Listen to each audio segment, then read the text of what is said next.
예, 오늘의 시황 브리핑 시작하겠습니다. 트럼프가 경기 침체의 징후는 없다 이런 발언을 하면서 시장이 움직이는 그런 모습을 보였고, 또 중국산 범용 반도체에 대한 관세 부과, 그다음에 그 외 실적 바닥론 이런 것들이 겹치면서 반도체주가 큰 폭으로 올라가면서 지수를 견인을 하는 그런 모습을 보였고요.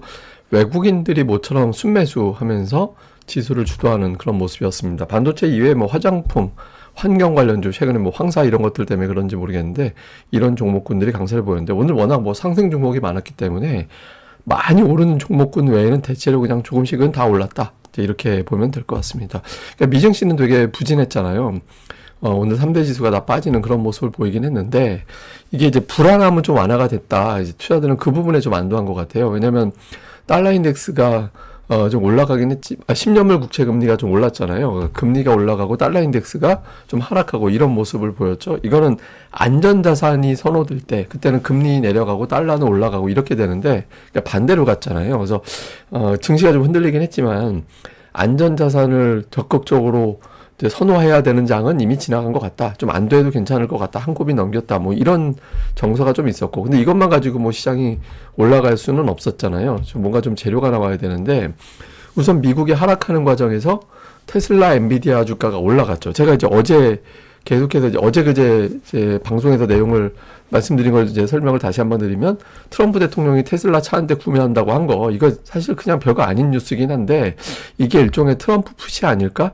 이렇게 해석되는 측면이 있을 거다라고 말씀을 드렸고, 그리고 어제 테슬라 레버리지가 30% 폭락했을 때, 그러니까 이게 2배의 레버리지인데 피크 대비 82% 하락이면 저거 아마 다 털렸을 것 같다. 휴지가 된 거기 때문에 테슬라의 어떤 하락이 이제 거의 피날레를 보였을 가능성이 있다라고 제가 말씀을 드렸었잖아요. 그래서 근데 이제 테슬라가 실제로 반등을 했죠. 그러니까 문제가, 가장 시장을 상징하는 종목이 바닥을 쳤다 이러면은 돌아서는 단계로 바뀐 거 아닌가, 이런 기대감이 나올 수 있는 상황이었고, 뭐 또 트럼프가 월가 수장들을 만난다, 뭐 이런 이야기들이 나왔었잖아요. 실제로 여기에 대한 어떤 메시지가 오늘 일부 좀 나왔죠. 그래서 시장에서 사고 친 종목이 반등을 하고 트럼프가 좀 수습하나 보다. 그러니까 이렇게 되면서 좀 반등할 수 있는 분위기를 만들어 줬습니다. 그리고 실제로 트럼프가 이제 그 비즈니스 라운드 테이블 사람 멤버들 만나고 나서 이제 취재진들하고 만나서는 미국은 호황이다. 그러니까 침체 없다. 뭐 현재까지로는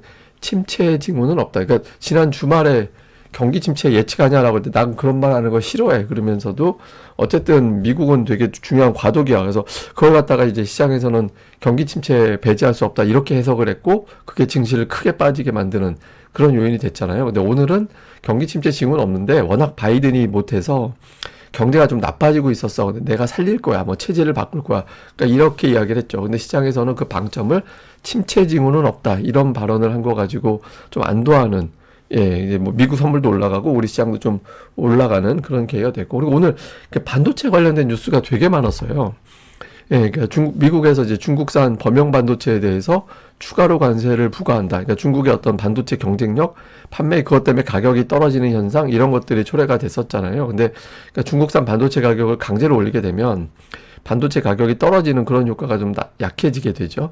그리고 증권사에서 레거시 수요 회복이 되고 있다. 그래서 좀 재고가 빨리 떨어지고 있어서 생각했던 것보다는 시기가 좀 빠르게 턴이 될 것 같다. 뭐 이런 어떤 기대감을 오늘 복수의 증권사에서 제시를 했고, 또 미국 반도체 업계에서 한국은 중요한 협력국이기 때문에 이제 인센티브를 줘야 된다. 뭐 최근에 뭐 반도체에 대한 관세 막 이런 얘기 나오곤 있는데, 오히려 이제 미국 반도체 업계에서는 이게 이제 우리나라에 장비 많이 팔아야 되잖아요.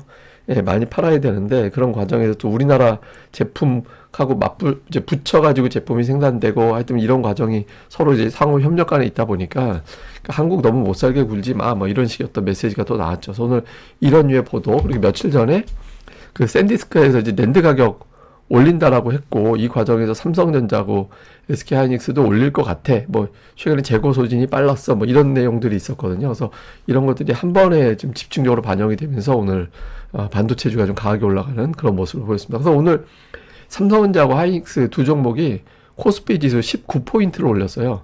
예, 그러니까 절반 넘게 올린 게 되죠. 그래서 이게 올리다 보니까 이 두 종목이 세게 올라가면 선물이 딸려서 매수로 들어올 수밖에 없게 되고, 그럼 대형주 올라가게 되고, 이제 이런 구도가 만들어졌죠. 근데 코스닥은 시총 상단, 최상단은 좀 어정쩡했는데, 어쨌든 뭐 알테오젠이라든가 이런 종목군들이 빠지면서 다른 쪽으로 좀 넘어가는 그런 모습을 보였고, 오늘 뭐 그런 종목이 바로 뭐 반도체 장비주라든가 소부장 쪽 종목들, 뭐 이런 종목군들이 그 대상이 되면서 좀 초대형주들은 좀 주춤했지만 그 아랫단의 종목들이 좀 활발하게 움직이는 그런 모습을 보였습니다. 근데 삼성전자가 좀 의미가 있어요. 그러니까 제가 삼성전자 120월선이라서 이 근처에선 방어가 돼야 된다고. 그러니까 이게 이제 이렇게 생각하시면 돼요. 그러니까 이평선의 원리는 이 선 근처까지 오면 얘는 안 타는 척. 이거거든요. 근데 이게 5일선 뭐 이렇게 잘 치던 애가 하도 계속 슬럼프에 빠지고 슬럼프 빠지고 이렇게 돼버리면 진짜 나중에는 월봉까지 찾아가면서 이 지지선을 찾아야 되거든요. 근데 삼성전자가 과거보다 아무리 슬럼프에 빠져도 120월선에 내려오면 그 상태에서부터 이제 홈런 치기 시작하면서 컨디션을 회복하는 그런 모습을 보였었어요. 근데 이번에 또 거기까지 내려와서 얘 여기서도 안 살아나면 이러면 주전에서 빼고 은퇴시켜야 되는 거 아닌가? 뭐 이런 어떤 걱정이 있었는데 일단 모양새상으로는 어제 빠지면서도 결국엔 그 선에서 마감, 오늘은 그 위로 올라서는. 그래서 지금 대략적으로 한 53,700원 왔다 갔다 정도 되는데 이 선에서 방어가 되고 삼성전자가 돌리게 되는지 여부도 단기적으로는 상당히 이제 중요한 변수로 봐야 될 것 같습니다. 자, 수급에서는 오늘 외국인들이 모처럼 매수를 했습니다. 근데 오늘 매수가 폭발적으로 늘었다라고 보기에는 조금 그렇고 매도가 좀 줄었어요. 그래서 매도 줄고 매수 약간 늘고 뭐 이 정도의 구도가 됐거든요. 근데 연기금이 지금 이틀 연속 매도를 해가지고 1분기 포트폴리오는 일단 다 채운 건가? 이렇게 또 평가가 되죠. 그러니까 지금부터는 외국인들과 금융투자가 매수 안 하면 연기금이 만약에 매도하게 될 경우에는 좀 골치 아파질 수 있기 때문에 외국인들의 역할이 상당히 중요한 시점이다 이렇게 봐야 될 것 같습니다. 그러니까 종목은 전체 매수의 절반 이상, 뭐 절반이 뭐예요? 거의 한 7, 80% 정도가 삼성전자 하이닉스에 집중되어 있었고 그 다음에 이제 방산주, 철강주 뭐 이런 것들. 근데 뭐 그는 이렇게 좀 종목별로 엇갈리는, 방산도 그렇고 조선도 그렇고 이제 종목별로 좀 엇갈리게 매매를 해서 삼성전자 하이닉스 외에는 그냥 업종 내에서 좀 골라 담았다. 이렇게 보면 될 것 같고요. 기관 투자자들 같은 경우는 이제 역시 뭐 업종별 특이성이 있지는 않았습니다. 그러니까 매도 쪽에 좀 방산 계열, 그러니까 하나그룹주가 쫙 매도로 깔려 있잖아요.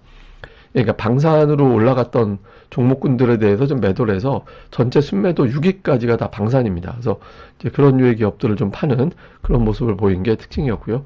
그다음에 코스닥 쪽에서는 외국인 투자들이 매수에 그 약간 LNG선 관련된 종목군들, 뭐 동성 파이팅이나 성광밴드나 그 아랫단에도 가면 관련된 종목군들이 있었거든요. 이런 것들을 좀 매매를 하고 엔터주 일부, 다음에 이제 로봇, 반도체주 선별적인 매수 이렇게 들어갔고요. 기관은 오늘 그 반도체 매도한 종목도 있긴 했는데 어쨌든 종목으로는 반도체로 분류가 되는 종목수 비율이 상대적으로 더 높게 나타나는 그런 모습을 보인 게 특징이었습니다.